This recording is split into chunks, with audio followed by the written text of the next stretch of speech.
Hi there, this is Stacey Sanderson, author and psychotherapist. It is a quiet Friday afternoon, although a little blustery outside on this September 5th.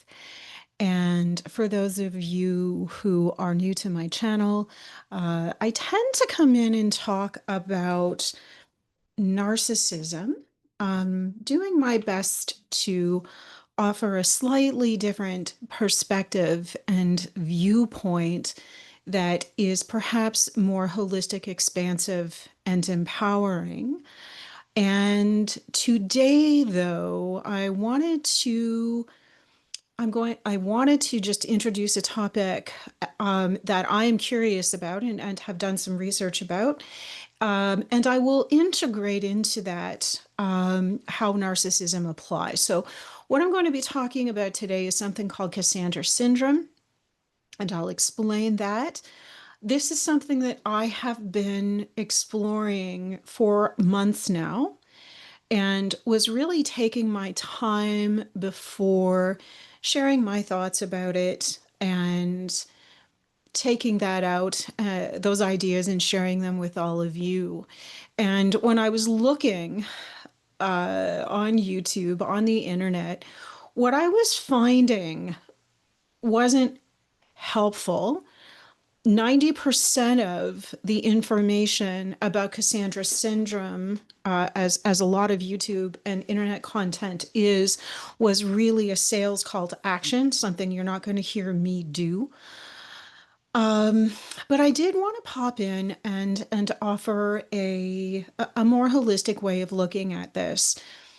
And as I'm sitting here today, this is the day after, I believe, the Epstein survivors were sharing their stories and their testimony while fighter jets flew over them.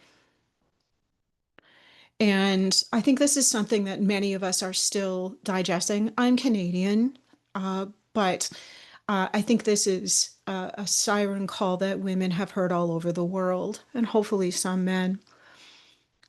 But this story has significance as we begin to talk about Cassandra syndrome.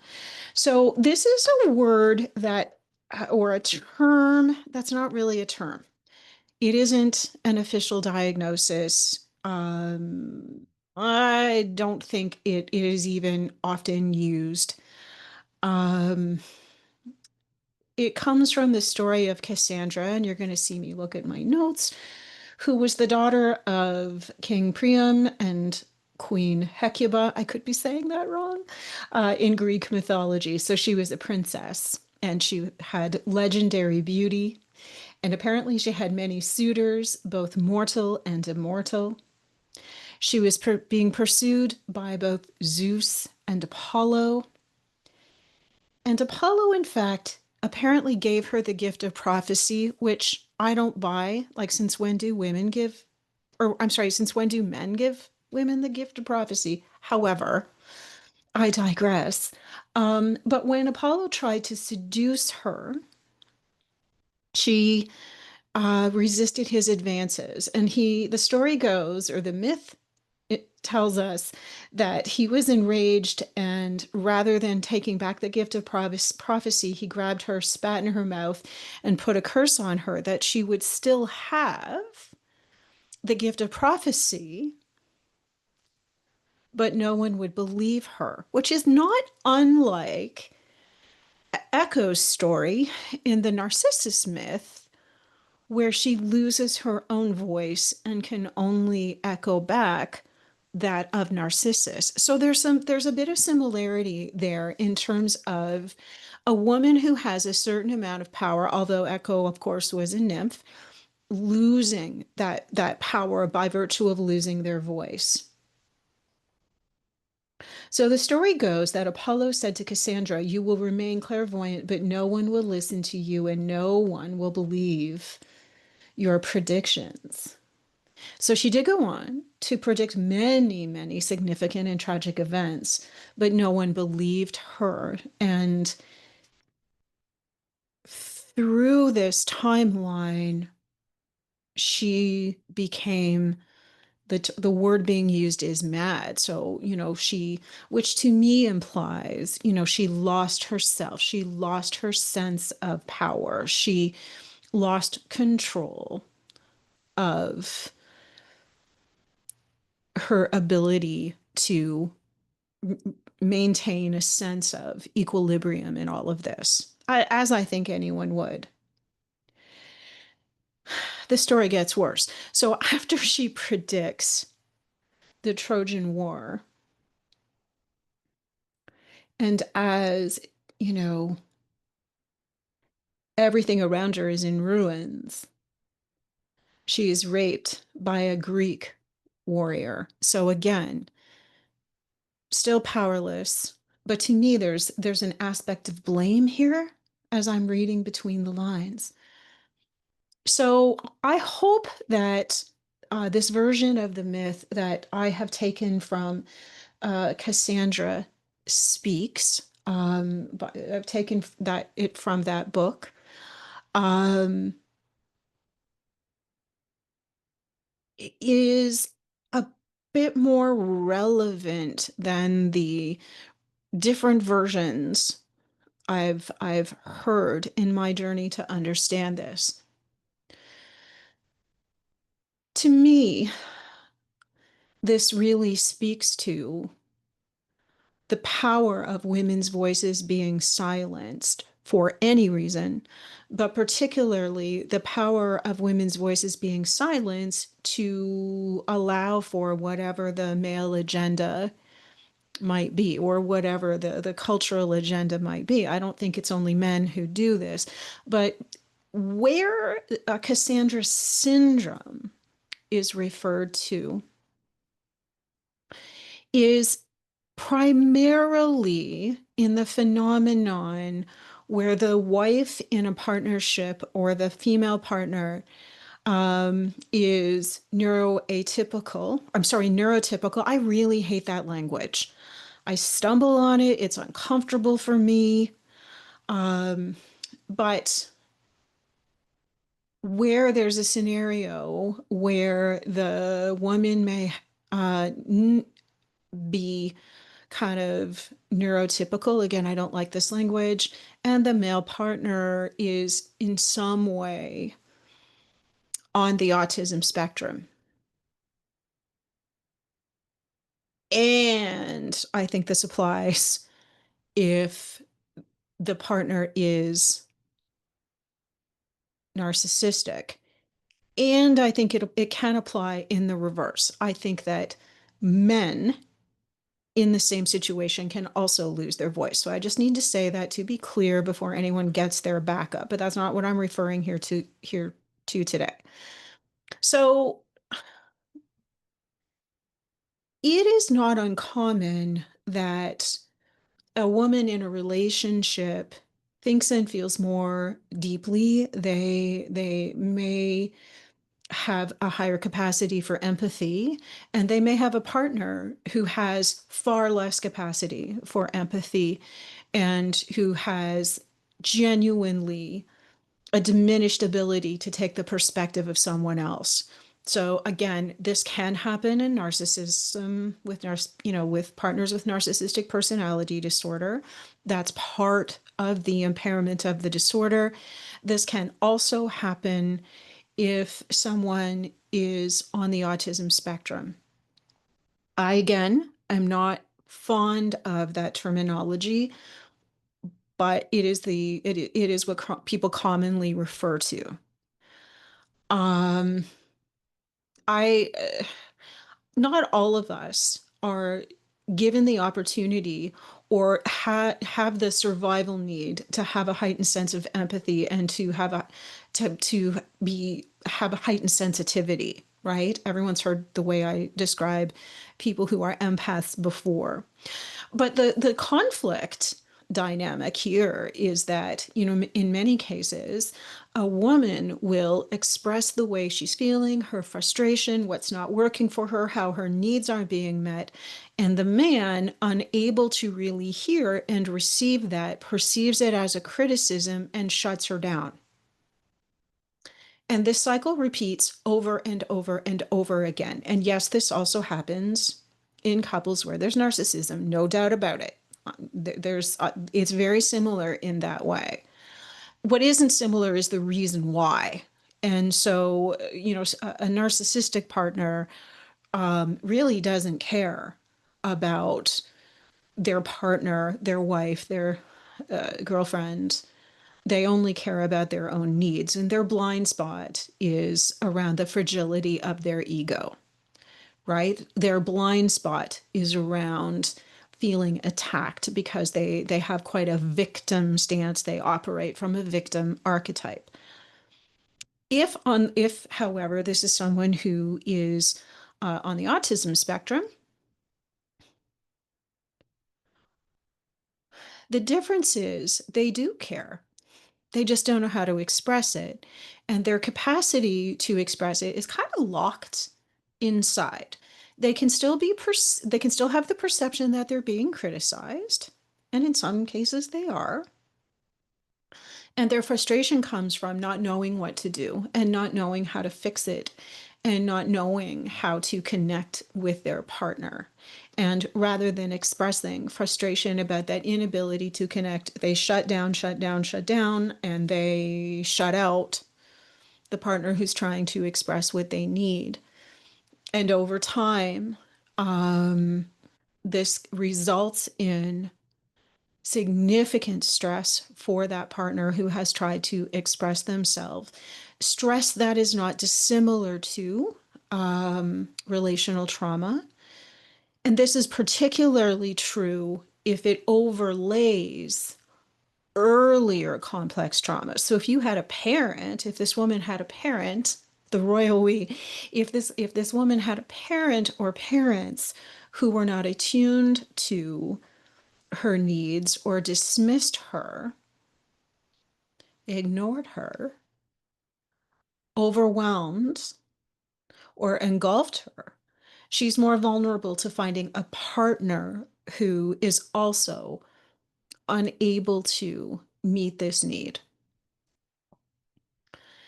And so that creates that foundation, or it's the attachment blueprint, if you will, for that stress and for that default mechanism of, I'm going to use a strong word, perhaps dissociation, repression. The typical trauma responses or stress responses of fight, flight, freeze. And then that woman will often stop communicating, stop conveying. And I would make an argument that they even lose touch with their own inner energy and personal power. So you can all argue with me about this if you want to, but this is my own personal lived experience around this as well. That the repeated experience of having your opinions devalued and dismissed, of having your emotional needs ignored, of having your expressed wish to be understood tossed away out of hand, can be incredibly difficult and disorienting and can really influence your sense of self-worth if you let it. Now, all of this lives in the larger context of sociocultural patriarchy, of toxic masculinity and dismissing the feminine voice, right?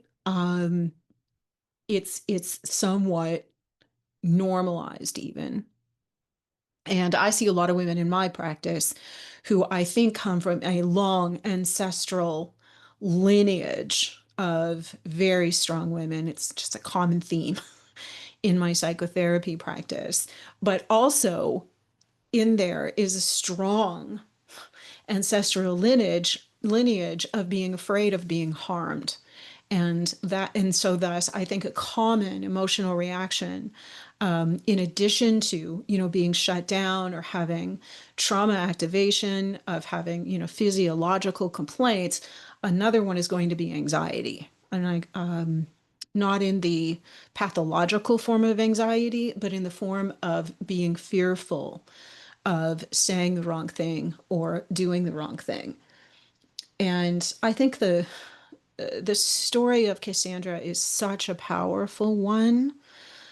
This idea of, these men wanting her, longing for her, I would say, wanting to take her power away. I am layering that in, wanting to possess her, manipulating her, taking away that gift, and just laying her bare. The story of this could not be more relevant than what it is today. I have sat in session with couples where there isn't the differences in the neurocognitive capacity for understanding, and still witness this as a problem. Men have been taught to disconnect mind and heart. You've all heard me talk about heart-mind congruence. And, as a result, they tend to jump immediately to feeling like they're criticized. I've seen women do this too, for sure. We all have our defense mechanisms.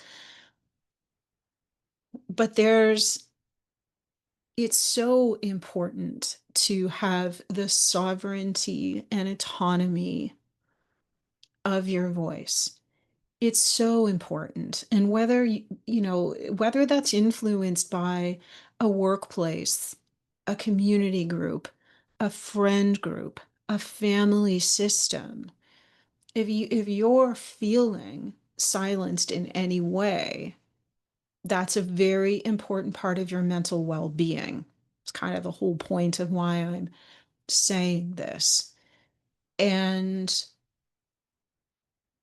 I don't know that this is like make or break a relationship. I think it often can. But there can be strategies for improving communication. My favorite one being nonviolent communication, Marshall Rosenberg's work, where, it's not easy to help someone learn empathy, right? Because of that heart-mind congruence aspect of it, and because empathy comes from much, much more than a cognitive place. But I do think that communication strategies, my mic just fell, ironic. Learning effective communication strategies can really mitigate some of this conflict. And the other strategy that I recommend is, if you feel like you're not being heard, or if you feel like it's difficult to hear the other person, take a break, call a timeout, come back to it. As we get frustrated, our capacity to really hear another person continues to diminish even more. So it makes sense to just call it and then make a commitment to coming back to it. As I'm sitting here talking about this today, I do hope that I am also, not channeling necessarily, but inviting in the spirit of Cassandra as we all express for her what she was not able to express.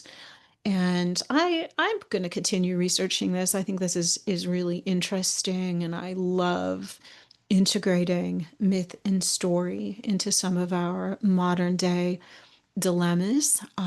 If this resonates with you, let me know.